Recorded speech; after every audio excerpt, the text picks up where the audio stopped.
சுகமே சொல்க. வணக்கம் நண்பர்களே, நான் உங்கள் எம்ஆர்சி பேசுகிறேன். அனைவரையும் எம்ஆர்சி டிவைன் அஸ்ட்ரோ யூடியூப் சேனலுக்கு அன்போடு வரவேற்கிறேன். பஞ்சபட்சி சாஸ்திரத்தில் 5 பறவைகளை பற்றி நம்ம பார்த்தோம். அதில் வல்லூர், ஆந்தை, காகம், கோழி, மயில் அப்படின்னு நம்ம பார்த்தோம். இப்போ வல்லூர் இருக்குது பார்த்தீங்களா, அது ஏன் நிலத்தத்துவத்தை குடிச்சிருக்காங்க? நிலத்தத்துவத்துக்கும் வல்லூருக்கும் என்ன சம்பந்தம்? ஏன் வல்லூருக்கு நிலத்தத்துவத்தை கொடுத்துருக்காங்க? பஞ்சபூதங்கள் உங்களுக்கு தெரியும். நிலம், நீர், காற்று, ஆகாயம், நெருப்புன்னு உங்களுக்கு தெரியும்.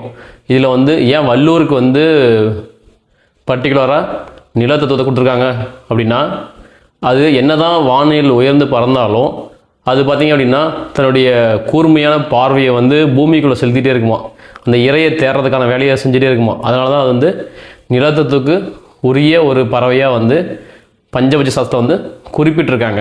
அப்போ அது நிலம் சார்ந்த ஒரு பறவை அப்படின்றதுனால வல்லூரை அதுக்கு டிஃபைன் பண்ணியிருக்காங்க. பஞ்சபட்சினாவே பஞ்சபூதத்தை பறவையாக உருவப்படுத்தியிருக்காங்க. அப்போ இந்த நிலத்தத்துவத்தை குறிக்கக்கூடிய ஒரு பறவை அப்படின்னா அது வல்லூர். ஏன் அப்படின்னா அது மேல் நோக்கி பறந்தாலும் மேலே இருந்து பூமியவே நோக்கி இறையை தேடிகிட்டே இருக்குமா. அதனால தான் அது நிலத்தத்துவத்துக்கு குறிச்சிருக்காங்க. அடுத்த பறவை பற்றி பார்க்கலாம். நன்றி, வணக்கம்.